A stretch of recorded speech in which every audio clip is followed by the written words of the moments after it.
جب ہمیں کسی کا پتہ چلتا ہے نا کہ کوئی انسان بہت لینینٹ ہے، بہت سافٹ ہے، یا وہ ایسا انسان ہے جو نظر انداز کر دیتا ہے، بہت جلدی معاف کرنے والا ہے، بہت زیادہ جلدی سیریس نہیں ہوتا کسی چیز کو بھی لے کر، اس کو سمجھنے کے لیے یہ اگزامپل دیکھیں کہ جیسے کوئی بھی ٹیچر ہو نا کسی بھی سبجیکٹ کا جو بہت لینینٹ ہو، جو ہمیں بہت زیادہ ایج دیتا ہو، تو ہم لوگ نا اس کے سبجیکٹ کو اتنا سیریس نہیں لیتے. یا آپ لوگ آرام سے نارمل لائف میں ہم نے بہت کامنلی دیکھی ہے یہ ایگزامپل، اپنے اوپر بھی لا کے دیکھ لیں کہ کوئی بھی ٹیچر یا جیسے ہمارے سبجیکٹس میں ایچوڈیز ہوتے ہیں، اگر کوئی تھوڑا سا لینینٹ ہوتا ہے نا تو ہم اسے بالکل بھی نہیں سیریس لیتے، اس چیز کو، اس سبجیکٹ کو، اس ٹیچر کو بھی، کہ بس ٹھیک ہے اینڈ پہ دیکھا جائے گا جو ہوگا، یہ تو اتنے لینینٹ سے ہیں، یہ تو ہمیں کر دیں گے پاس یا کچھ بھی اس طرح.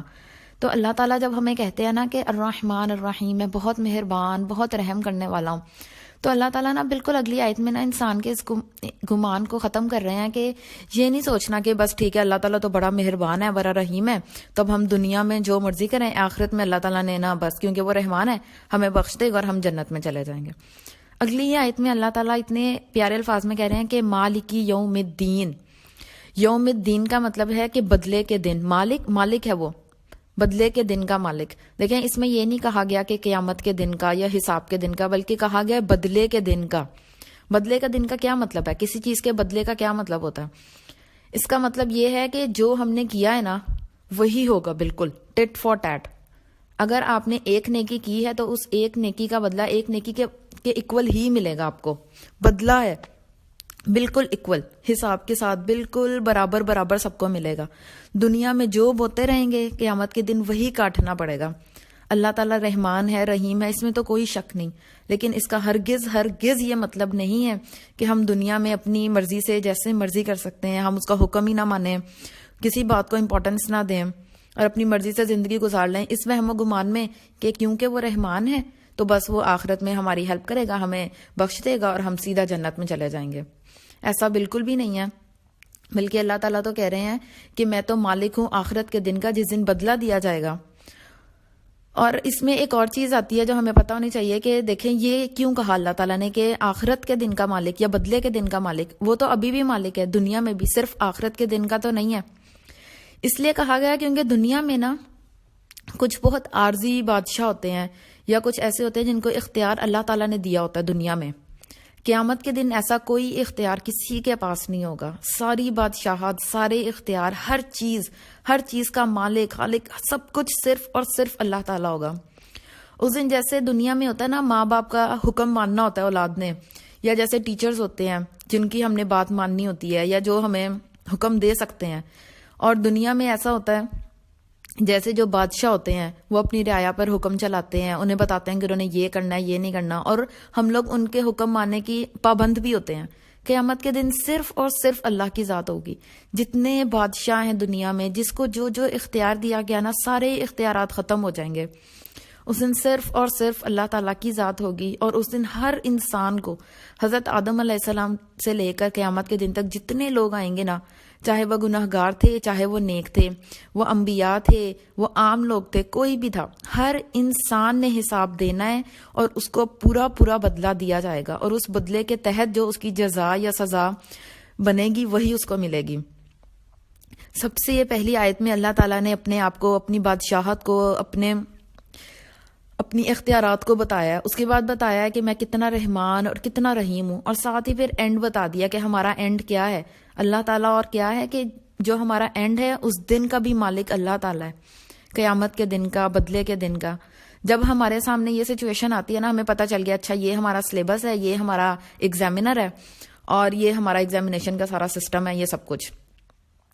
تو ہم لوگ فوراً کیا کرتے ہیں، ہم نا فوراً جیسے ہمیں پتہ چلتا ہے نا یہ ہمارا ایگزامینر ہے، ہماری کوشش ہوتی ہے کہ ہم ایگزامینر کے اکارڈنگ اپنی تیاری کریں اپنے پیپر کی. جو بھی ایچ او ڈی ہوگا ہمارا یا جو بھی ٹیچر جس نے ہمارا ایگزام لینا ہے، جس نے ہمارا پیپر بنانا ہے، ہم اس کے اکارڈنگ اپنی تیاری کرتے ہیں اور ہم اسی سے پوچھتے ہیں اچھا یہ بتائیں اب ہم کون سی بک سے پڑھیں، ہم کہاں سے تیاری کریں، ہم کسے فالو کریں. تو دیکھیں بالکل اگلی آیت میں نا بالکل اسی طرح جیسے ہم لوگ دنیا میں کرتے ہیں ایسے ہی اللہ تعالیٰ کہہ رہے ہیں کہ اہدنا الصراط المستقیم. اللہ تعالیٰ نے بتا دیا کہ بھئی قیامت کے دن آئے گا، اس دن بدلہ ہوگا، میں اس کا مالک ہوں اور تم سب نے اس کا حساب دینا ہے. ساتھ ہی اگلے آیت میں کہہ رہے ہیں کہ اللہ تعالیٰ پھر ہمیں بتاؤ کہ ہم نے کیسے کرنا ہے، اس دن میں کیسے کامیاب ہونا ہے. اہدنا الصراط المستقیم کا ترجمہ نارملی یہ کیا جاتا ہے کہ اللہ ہمیں سیدھا راستہ دکھا. اس کا بیسیکلی یہ ترجمہ نہیں ہے. اہدنا کا مطلب ہوتا ہے کہ ہمیں ہدایت دے. ہدایت میں صرف دکھانا بتانا نہیں ہوتا. ہدایت کی ایکسپلینیشن یہ ہے کہ ایسے کہ اللہ تعالیٰ ہمیں دکھا بھی جو رسول پاک صلی اللہ علیہ وسلم کے ذریعے ہمیں دکھایا گیا, ہمیں بتا بھی جو کہ قرآن پاک کے ذریعے ہمیں بتایا گیا. اور ہمیں ہدایت میں نا یہ ہوتا ہے کہ جب ہمیں کوئی کہے نا کہ ہمیں ہدایت چاہیے, تو اس کا مطلب ہے کہ جب تک ہم اپنی مین اینڈ جو ہمارا گول ہے, ہماری منزل ہے, جب تک ہم وہاں پہنچ نہیں جاتے نا, تب تک راستے میں ہمیں جب ضرورت پڑے نا ہمیں گائیڈ کرنا ہے. صرف ایک دفعہ بتا کر یا صرف ایک دفعہ دکھا کر کام ختم نہیں ہوگا. تو اللہ تعالیٰ کو ہم کہہ رہے ہیں کہ اللہ تعالیٰ ہمیں وہ سیدھا راستہ جو ہمیں جزا ملے, جس سے ہمیں جو آپ کی طرف جاتا ہے, جو جنت کی طرف ہمیں لے کے جاتا ہے, جو قیامت کے دن ہمارا کام آئے گا, وہ والا راستہ ہمیں دکھا. اور ہمیں صرف بتانا یا صرف دکھانا نہیں ہے, اللہ تعالیٰ ہمیں گائیڈ کرو اس کے لیے. ہمیں بتاتے رہو ہر موڑ پہ, ہر جگہ, جس پوائنٹ پہ ہم غلط جائیں ہمیں وہیں پہ روکو, وہیں پہ ٹوکو اور ہمیں بتاؤ. اور دیکھا جائے تو یہ ایک دعا ہے, اور قرآن پاک نا اس دعا, اللہ تعالیٰ نے اس دعا کو قبول کر کے پورا قرآن پاک نازل کیا ہے کہ وہ پورا سیدھا راستہ ہے جو ہمیں دکھایا جا رہا ہے. قرآن پاک کی ہر آیت میں ہمیں بتایا جا رہا ہے کہ آپ نے اپنی زندگی کے اس موقع پر یہ کام کرنا ہے, اس موقع پر یہ کام کرنا ہے. جب لائف میں پرابلمس آئیں گی تو آپ نے اس کو کیسے ٹیکل کرنا ہے. اگر آپ کی لائف میں خوشیاں ہیں تو آپ نے اس کو کیسے لے کر چلنا ہے. اگر آپ کی لائف میں کوئی بھی اپس اینڈ ڈاؤنس آ رہے ہیں, آپ نے اس کو کیسے لے کر چلنا ہے. ہر چیز, ہر ایک پوائنٹ حدیث سے اور سنت سے اور ہمیں قرآن پاک سے پتہ چلتا ہے. تو یہ جو اہدنا الصراط المستقیم ہے, یہ جو گائیڈنس اللہ تعالیٰ ہمیں دے رہے ہیں, یہ ایک قرآن پاک کی سب سے پہلی دعا ہے اور یہ سب سے خوبصورت دعا ہے. کیونکہ جس کو ہدایت مل جاتی ہے نا, جسے سیدھے راستے کا پتہ چل جاتا ہے, تو اس کی دنیا بھی سنور جاتی ہے اور آخرت بھی. اور پھر اینڈ پہ نا ہم لوگ ایسا کرتے ہیں, جب ہمیں پتہ چلتا ہے نا یہ بندہ بہت کامیاب ہے, یا اس بندے کی تو بہت ڈسٹنکشنز آتی ہیں, یہ تو بس اس سبجیکٹ میں بہت اچھا ہے, تو ہم نا اسی سے گائیڈنس لیتے ہیں کہ ہمیں بتاؤ کہ اچھا یہ ہم کام کیسے کریں. ہم ٹیچر سے بھی پوچھتے ہیں کہ اچھا ہمیں اس بندے کے بارے میں بتائیں کہ اس نے کیسے پڑھا تھا. تو اہدنا الصراط المستقیم کے بعد جو اگلی آیت ہے نا, اس میں وہ ایک کرائیٹیریا ہے, جیسے میں نے کل بھی بتایا تھا کہ آخری آیت میں نا کرائیٹیریا بتایا اللہ تعالیٰ نے ہمیں کہ ہم نے کس طرح کا بننا ہے اور کس طرح کا نہیں بننا. ہم اللہ تعالیٰ کو کہہ رہے ہیں کہ صراط الذین انعمت علیہم, اللہ تعالیٰ ہمیں وہ والا راستہ بتانا, ہمیں وہ والا راستہ دکھانا, ہمیں وہ والا راستے کی ہدایت کرنا جو انعام یافتہ لوگوں کا ہے. اور انعام یافتہ لوگ کون کون ہیں؟ انبیاء ہیں, صدیقین ہیں, شہداء ہیں.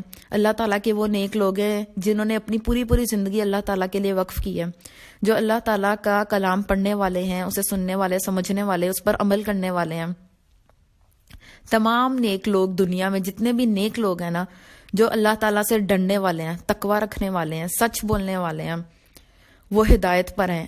ہم دعا کر رہے ہیں کہ اللہ تعالیٰ ہمیں ویسا ان جیسے لوگوں کا راستہ دکھانا جن پر انعام کیا, اور کیسا نہ کرنا, غیر المغضوب علیہم ولا الضالین, جو گمراہ ہوئے اور جو ہدایت پر نہیں تھے. اور جو غیر المغضوب ہے نا, بیسیکلی اس میں وہ والے لوگ آتے ہیں جن کے پاس علم تو تھا, وہ قرآن پاک کا علم رکھتے تھے, انہیں ہدایت کا پتہ تھا کہ یہ چیز سیدھی ہے اور یہ غلط ہے, رائٹ اور رانگ میں ڈفرنس کا تو پتہ تھا, لیکن عمل نہیں تھا. اور ولا الضالین جو ہے اس میں وہ لوگ آتے ہیں جن کے پاس نہ تو علم تھا اور نہ ہی عمل تھا. اور اب یہ سوال آتا ہے کہ جب ان کے پاس علم ہی نہیں تھا تو پھر وہ عمل کیسے کرتے ہیں؟ اس میں کہا جاتا ہے کہ ولا الضالین میں نا وہ لوگ آتے ہیں کہ جن کو جب بتایا جاتا تھا نا قرآن پاک کی بات, احادیث کی بات, سنت کی بات, یا کوئی ایسی بات جو اسلام سے, اللہ سے جوڑنے والی تھی, وہ کہتے تھے نہیں ہمیں ضرورت نہیں ہے, ہمیں سننا ہی نہیں ہے. وہ علم لینا ہی نہیں چاہتے تھے. جہاں پہ اسلام کی, جہاں پہ قرآن و سنت کی, جہاں پہ اللہ کی بات ہوتی تھی نا, وہ لوگ ایسی جگہوں سے دور بھاگتے تھے. تو وہ کون ہے؟ ولا الضالین. اور ہمیں اللہ تعالیٰ نے کیا دعا سکھائی ہے کہ نہ تو ویسا بننا ہے جن کے پاس علم تو بہت ہے لیکن عمل نہیں ہے, اور نہ ہی ایسا بننا ہے جو نہ علم چاہتے ہیں نہ عمل چاہتے ہیں, بلکہ ہمیں کیسے لوگ بننا ہے جو انعمتا, جن پر اللہ تعالیٰ نے انعام کیا. اور انعام اللہ تعالیٰ نے کن لوگوں پر کیا؟ جنہوں نے اپنی پوری زندگی اللہ تعالیٰ کے احکامات کے مطابق گزاری.